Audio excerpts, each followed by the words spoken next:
Good morning, everyone, and welcome to the show. Today is August 6th, 2019, a Tuesday. And you know what? The markets are going to start recovering a little bit. The Chinese, they just fired a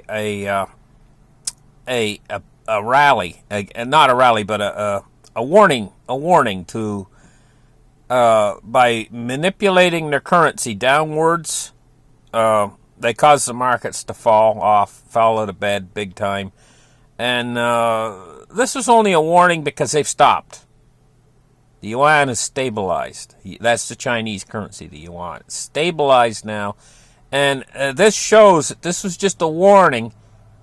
They have other things in their arsenal they can use. Rare earth minerals is one of the things that they can use. But they've decided to basically fire a warning, and this warning was them devaluating the yuan.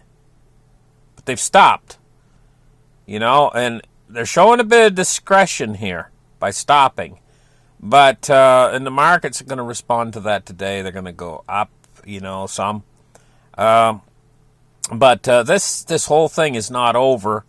An awful lot of people out there think, woohoo, it's over, everything's going back to normal again. In November, things are going to get really dicey. And there's a reason why. I think that the real trigger that's going to take the system down is Brexit. And, they've built up this enormous fear. The United Kingdom and all of the world has built up this enormous fear around Brexit. And I don't think it would really amount to all of that much, the Brexit, except the rest of the world, including the United Kingdom, Germany, everything's ready to go into a recession. It's ready. In normal circumstances, it probably wouldn't amount to all that much. Yeah, Britain would fall out of the European Union, and what would happen then is they would make new trade deals and stuff, and their economy would take a blow, but they would come back, they'd bounce back and everything else. But because the whole world is ready to go into the recession, it's not going to happen that way. Their worst fears will come to reality because the whole world's ready to go into a recession, and it'll act as a trigger to push everything over the edge, And it's getting more and more looking like this is exactly what's going to happen. Let's start the charts right here, and we're going to take a look here at the Brexit. Can a no-deal Brexit be prevented by the United Kingdom Parliament? And they've got this tremendous fear, This picture alone kind of demonstrates, Look at his eyes. You can see the fear in his eyes, in Boris Johnson's eyes, but he's bound and determined. He is going to bring this. Well, they're headed toward the deadline on October 31st. Well, guess what? November. That's when I'm predicting that everything's going to start to fall apart. I think they're going to have their no-deal Brexit. And this whole article here is about can they actually stop it, and it's looking less and less likely that they're going to be able to stop it.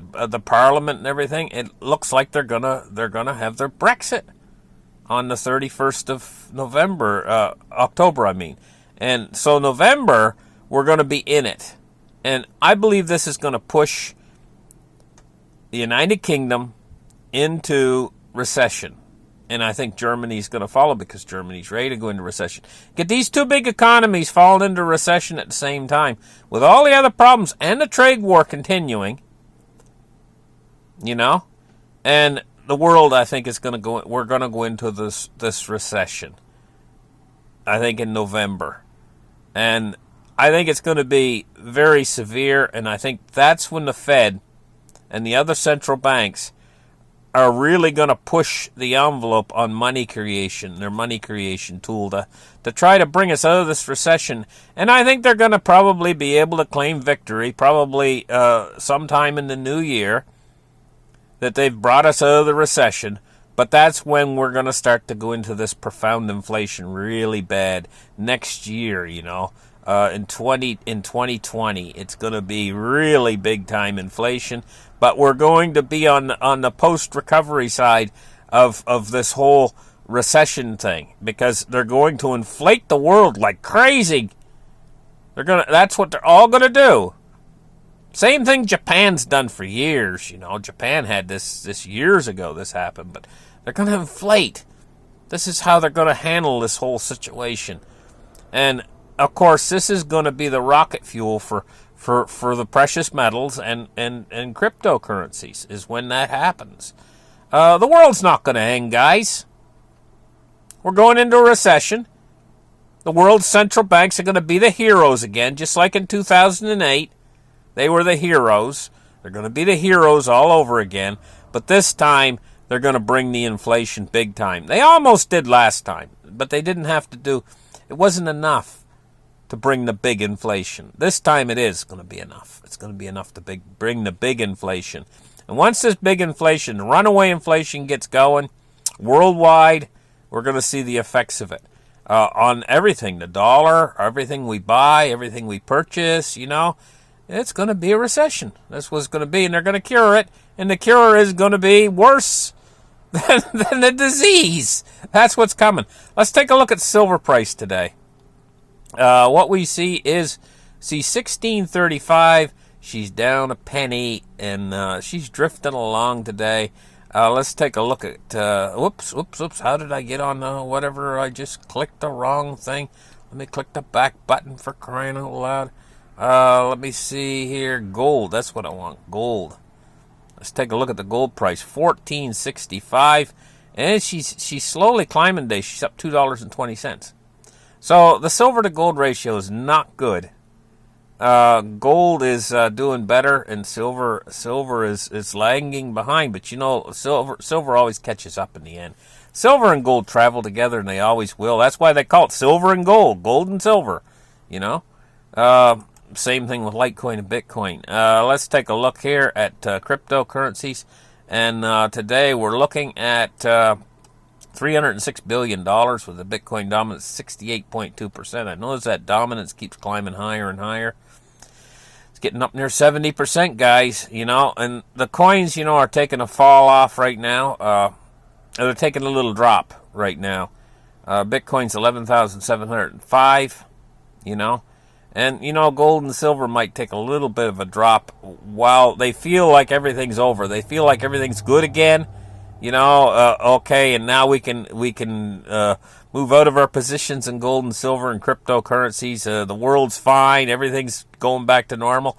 They couldn't be more mistaken. It's just that we're in the first initial stages of this thing, and no market ever goes in a straight line. If they're going down, they always go up and down on their way down. It's almost like a saw blade pattern, up and then down more, and then up and then down more. That's how it always works, It never goes straight down. But I think I don't think it's going to fully recover to a new high, the stock market, before this whole thing implodes on itself pretty soon from now. Let's take a look at the Dow Jones today. And we're up 122 points so far. I figure we're probably going to end the day probably around 200 up or something. It's going to make back a little bit of its loss. But like I say, no market goes down in a straight line.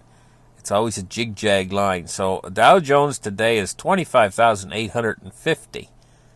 Let's take a look now at oil, 55.08.